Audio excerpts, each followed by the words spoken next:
Oui, Nicolas, le public sartois vous connaît en tant que pilote moto. Vous avez participé à de nombreuses fois aux 24 heures du Mans Moto. Comment est venue votre reconversion dans les chevaux? Pouvez-vous nous parler de votre parcours? De votre parcours. Oui. En fait, initialement, quand j'étais jeune, à 15 ans, je voulais être jockey et j'ai travaillé dans les galopeurs chez Marc de Montfort, auprès de Dominique Rétif. Et j'ai quitté le monde des chevaux 2 ans après environ pour continuer mes études dans la mécanique moto et faire de la compétition en parallèle. Et ça s'est plutôt bien goupillé. Donc j'ai fait du championnat de France en 600 et les 24 heures, parce qu'en 98, j'ai fait 15 fois les 24 heures en moto. Et le championnat du monde aussi complet d'endurance auprès du team Endurance Moto 45 basé à Orléans. Et on a gagné le championnat du monde en 2007, on a été vice-champion en 2009. On fait une super expérience sportive et humaine.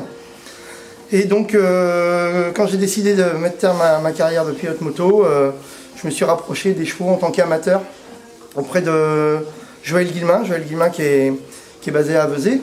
Donc j'allais mener avec Joël et Loïc assez régulièrement. Puis j'ai acheté un cheval, puis j'en ai acheté 2, puis 3. J'ai dit après il va falloir de la place quand même un petit peu. Et on est passé à l'étape au-dessus, donc on a repris cette structure qui nécessite encore beaucoup de travaux. Et je me suis associé donc à Stéphane Rochet et voilà comment l'histoire a démarré l'an passé.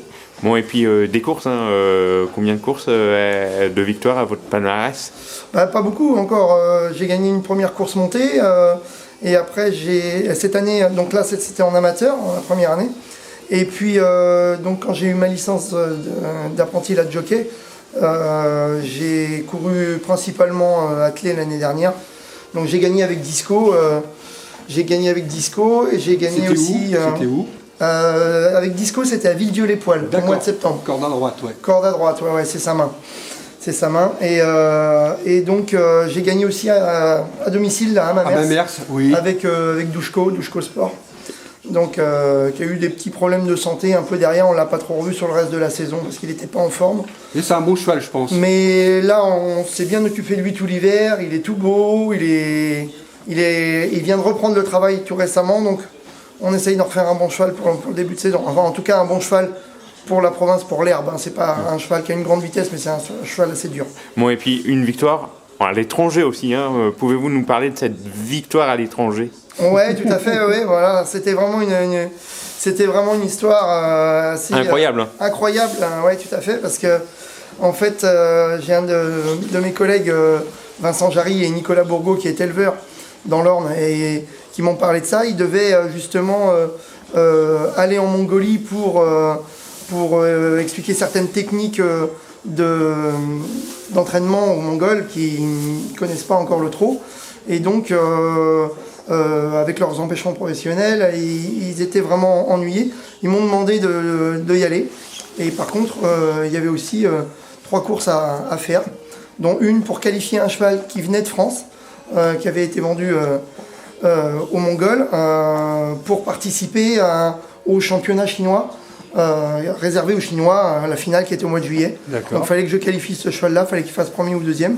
Et puis écoutez, ça a plutôt bien marché parce que j'ai gagné la course. Le nom du cheval, c'était qui? Je ne me souviens plus. Ah mince, je ne me souviens plus, c'était un cheval qui avait 8 ans. D'accord. Et un très bon cheval qui avait une belle carrière montée en France. En France, d'accord. Et puis du coup, ça a plutôt bien marché. C'était mal parti, mal engagé parce que, à ma grande surprise, les courses montées sont dans les départs de boîtes comme pour les galopeurs, comme pour le plat, comme dans les stalles. Donc forcément, je me suis dit, j'avais un interprète bien sûr qui m'a accompagné parce que la barrière de la langue est importante. Et donc du coup, le cheval voulait absolument pas rentrer dans les boîtes et j'ai dit mais comment on va faire? J'ai dit il veut pas y aller. Donc on a réussi à rentrer le cheval qui était tout stressé, mais j'ai dit quand les boîtes vont s'ouvrir ça va être une catastrophe. Et puis effectivement c'est ce qui s'est passé, le cheval s'est complètement acculé, il s'est assis sur les jarrets. Et puis donc j'avais les 2 pieds sur les stalles, j'avais les rênes en l'air, enfin j'ai dit mais... Et donc je suis parti tout dernier avec même du retard. Et c'était une longue distance, c'était 3600 mètres montée. Ah oui. Donc j'ai pris mon temps tranquillement de remonter et je fais à gagner. C'est bien, c'est une belle histoire ça. C'était une super aventure, ouais, elle est très très bien reçue par par les Chinois, par les Mongols. Hein. C'était en Mongolie intérieure, donc ça fait encore partie de la Chine. J'imagine que c'est votre plus belle victoire à l'heure actuelle. Oui, parce qu'elle est atypique. Donc forcément, oui, elle était improbable. Par contre, votre première victoire auto-montée, c'est avec Aiko. C'était avec Aiko, ouais, c'est ça. Ça, c'est un cheval difficile, mais voilà, qui a de la qualité. Ouais, c'était un très bon cheval qui malheureusement a eu des problèmes, des gros problèmes tendineux l'an passé. Donc on l'a soigné, il est revenu, mais avec les retards de gain, etc., on n'était pas sûr de pouvoir réussir le rattraper en temps en heure et je lui ai donné une bonne retraite. Ah bah bravo, c'est bien. Bon, on va revenir, c'est l'effectif donc de Stéphane et puis de vous, Nicolas. Vous avez des chevaux qui se sont qualifiés. Encorbel, je prends l'exemple d'Encorbel qui s'est bien, au niveau qualification, je pense qu'une 17 à Caen, je crois que c'est bien.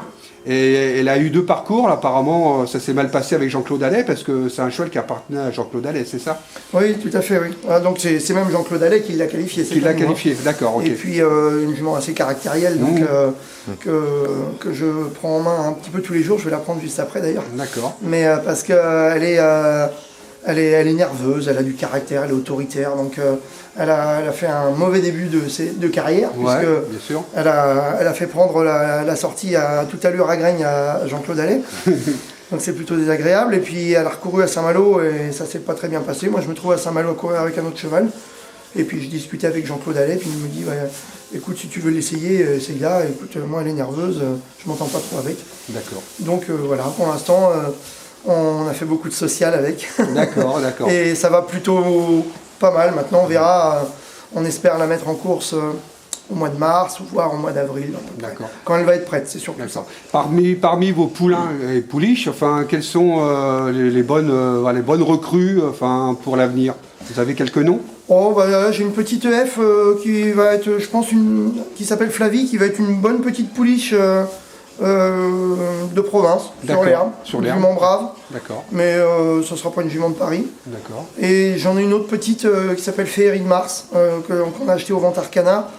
Qui avait très peu de boulot et donc qui demande encore à travailler, hein. Elle a beaucoup de retard, je dirais, par rapport à sa génération, mais par contre on a de bons espoirs. C'est une jument née de Quesaco Fedo, sa mère c'était Libertida, hein. Ah ouais. Une jument qui a gagné des groupes, donc pour l'instant elle nous fait plaisir et on espère que ça va continuer comme ça. Ouais, parce on attend beaucoup après elle. On l'a évoqué avec Stéphane, j'avais dit que c'est vrai que Féerie de Mars, je pense que c'est une pouliche qui a de l'avenir. Oui, je pense, oui. Ouais. Je pense. Si elle continue à évoluer comme ça, oui. Tout à fait. Mais elle appartenait à qui, Féerie de Mars? À Monsieur Roussel. Nicolas Roussel. D'accord. C'est lui qui l'a fait naître et il a repris sa retraite. L'été dernier. D'accord. Donc il s'est séparé une bonne partie de son effectif et elle, entre autres, qui avait du retard, qui avait du retard par rapport à son mental et sa croissance, hein, notamment. Donc, très bien. Donc les prochains engagements, alors pour cet hiver, bon, vous n'avez pas bien sûr, les trotteurs pour courir cet hiver. Donc les prochains engagements, ça sera au mois de mars, avril? Oui, ça va être mars. Ça va être mars.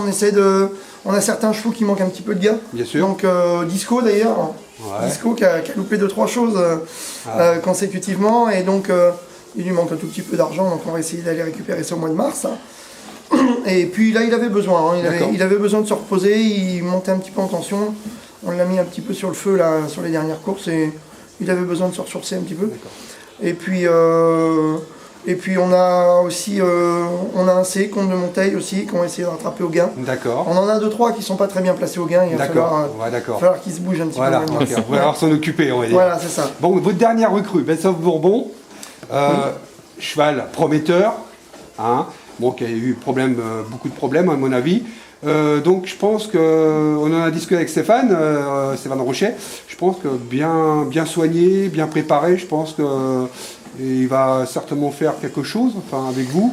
On verra parce que c'est un cheval qui est nerveux, c'est un ridicache. Oui, c'est un ridicache, oui. Et c'est un cheval nerveux et puis il a eu un début de carrière très difficile, hein, beaucoup de distancement. Qui est très nerveux, donc on va essayer d'améliorer tout ça, mais le temps est compté parce qu'il est très en retard de gain. Tout à fait. Donc c'est un challenge un petit peu. Sur le papier ça paraît un petit peu compliqué, hein, l'avenir nous le dira, mais Pour l'instant, en tout cas, il s'est bien intégré ici, et il se sent bien.